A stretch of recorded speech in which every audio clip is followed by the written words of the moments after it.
किसी ने प्रश्न किया था कि पाप और दुराचार करने वालों को भी पूजा पाठ करते देखा गया है, तो क्या उनको भगवान की प्राप्ति नहीं होगी? तो आप बिल्कुल ऐसा समझो, नौटंकी नाटक फिल्म में भी साधु का रोल करते देखा गया है, तो क्या वो जीवन मुक्त परमहंस हो जाएंगे? क्या नहीं देखा? बैठे हो, पूरा स्वांग वही कर रहे साधु का। क्या उनको अध्यात्म की ऊंचाई पे चढ़ना होगा? क्या उनकी भूमिकाएं बदलेंगी? क्या वो निष्पाप होकर परब्रह्म को प्राप्त हो जाएंगे? क्या नहीं। क्यों?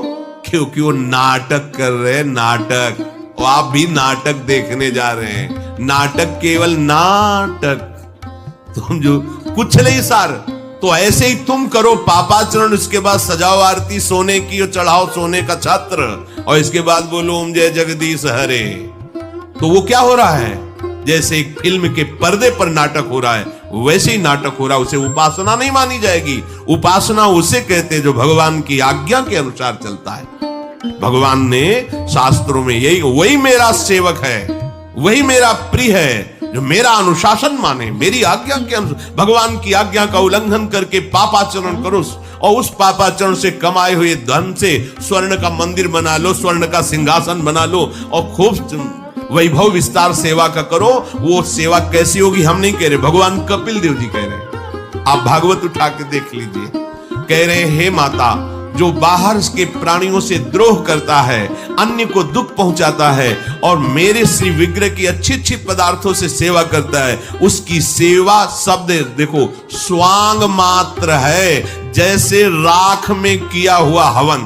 तो नाटक में स्वांग ही तो होता है, वो स्वांग ही है। उसे पूजा मत मान लेना। पूजा तभी होगी जब भगवान की आज्ञा के अनुसार तुम्हारा जीवन होगा, धर्म के अनुसार तुम चलोगे। तो ये खोटी बुद्धि वाले मनुष्य पापाचरण त्यागते नहीं हैं। अब ये धीरे धीरे इतने कमजोर हो जाते हैं कि भयानक प्राण नाशक स्थिति आ जाती है। अब तृष्णा और पाप मिलकर उसे नई योनि के लिए फिर वही जीवन, फिर कब तक?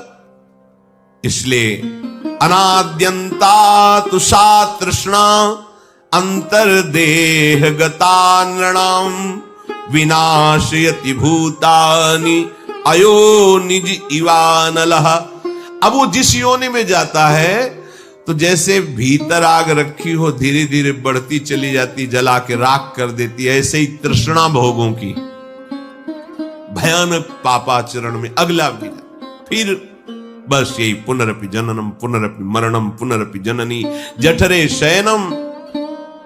जैसे काष्ठ अपने से उत्पन्न हुई आग से जलकर भस्म हो जाता है, उसी प्रकार जिसका मन विषयों का चिंतन करता है, शरीर से मनमानी आचरण होते हैं, वो अपने द्वारा ही अपना सर्वनाश कर लेता